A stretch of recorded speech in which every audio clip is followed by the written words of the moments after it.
Bienvenidos a la virtualidad. Mi nombre es Marilina Bruno. Nos encontramos en el espacio curricular Historia y Epistemología de la Matemática, a cargo de la profesora Elena Michelotti. Presento a continuación una extracción del libro La creatividad matemática, publicado por Michael Alberti en el 2011, capítulo 1, Los pilares de la creación matemática. La lógica no crea, pero no se puede crear sin ella. Es imprescindible en matemáticas. La justificación de los resultados matemáticos se fundamenta en ella, pues determinante de su veracidad o falsedad. Pero las matemáticas no se reducen a ella. No todo lo matemático es lógico. La lógica juega un papel fundamental, pero menos relacionado con el descubrimiento o la invención de lo que nos parece. La lógica no escoge caminos ni determina el modo de buscar una solución. La experimentación, la analogía y la intuición abren los caminos que luego la lógica acabará asfaltando y convirtiendo en carreteras por las que todo aquel que quiera pueda transitar. La lógica por sí sola no conduce al resultado. Posibilita muchas acciones, pero no nos provee de argumentos para seleccionar la acción apropiada. La idea feliz existe. Sí, y es una especie de truco o de iluminación súbita y mágica. Su producción es fruto del trabajo intenso y continuado, buscando relaciones entre los elementos de un problema. Y es en esa elección de las buenas posibilidades que resuelven el problema donde reside la creatividad matemática. Veamos un ejemplo a continuación.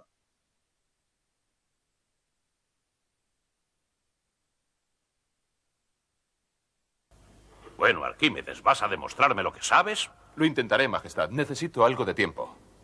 ¿Te basta con un día o necesitas dos? Un par de días serán suficientes.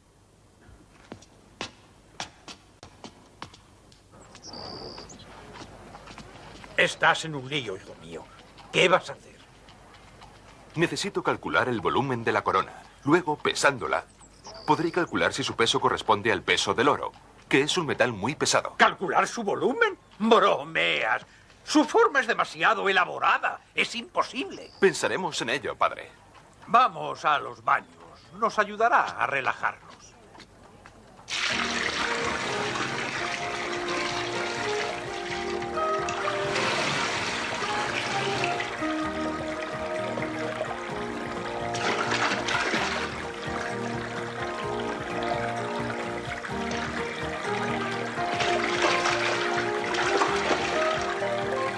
¿Qué piensas? ¿Qué te propones, Arquímedes? ¡Eureka! ¡Lo encontré! ¡Eureka! ¡Eureka! ¡Eureka! ¡Ten cuidado! ¿Quién es ese? ¿Qué hace corriendo desnudo por la calle? Es Arquímedes, el hijo de Fidias. Está loco. Esta idea de la inspiración feliz y espontánea ha sido y continúa siendo el paradigma de la creación matemática.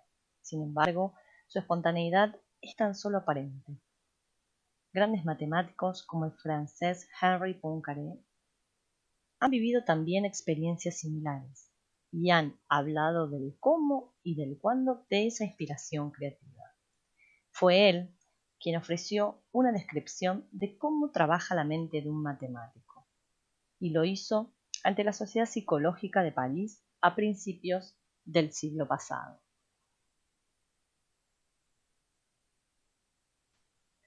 Esta perspectiva psicológica tradicional de la creación matemática postulada por Poincaré se conoce en la actualidad como psicología de la creatividad, donde los psicólogos distinguen 4 fases del proceso creativo.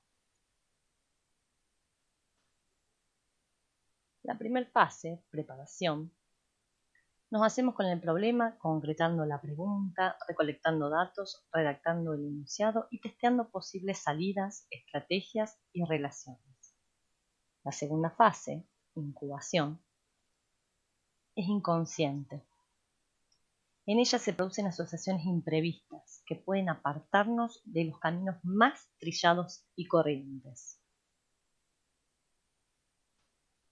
En la incubación se gesta la iluminación, que brota aparentemente de forma espontánea, como una inspiración divina. Se enciende la luz que alumbra la idea feliz, que resuelve el problema, que produce la revelación. Y por último, no queda más que la verificación, que no es más que un proceso rutinario matemático para dar con la respuesta acertada. Se han sentado así las bases para el ámbito en el que se sitúan la analogía, la experimentación, la práctica, la lógica, la comprensión y el planteamiento de problemas. Estos son los componentes fundamentales de la heurística. A ella remite el análisis del proceso creativo. Así es que la heurística es el arte de la invención, de crear vías de solución a un problema matemático. Su creador o desarrollador, Georges Polya, también define 4 fases.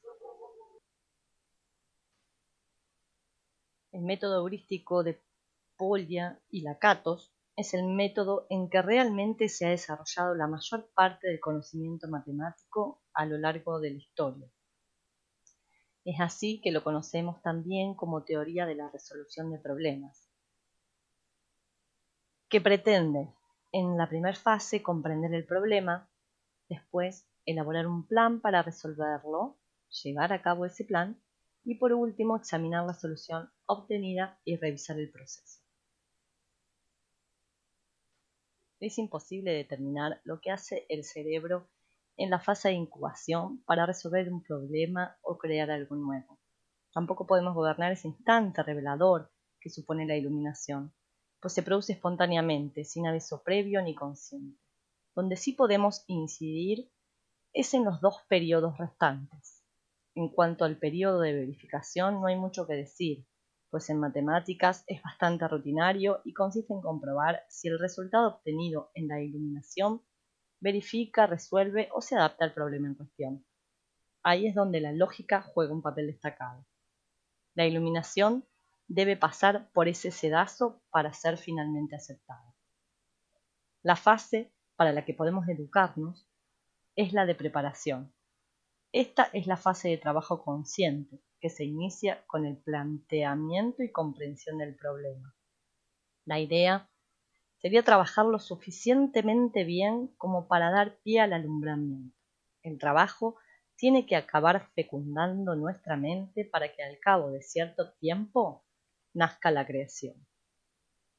Es así como la educación matemática constructivista intenta mostrar que con algo que ya sabemos, con alguna ayuda y con una buena gestión de la información disponible, somos capaces de resolver problemas. Esto es así. Todo el mundo puede crear algo de matemáticas. En el capítulo 3 del citado libro, se muestran creaciones matemáticas relacionadas con diversos ámbitos, la mayoría de ellos ajenos al mundo profesional universitario, y que son el resultado de plantear nuevas preguntas, de buscar resoluciones diferentes, de establecer otros significados de conceptos y de aportar ideas matemáticas a nuevos contextos. Entre ellos nos encontramos con el tetrifrigorífico, donde se optimiza el almacenamiento gracias a un formato estandarizado de bandejas que derivan de una rectangular inicial. Veamos.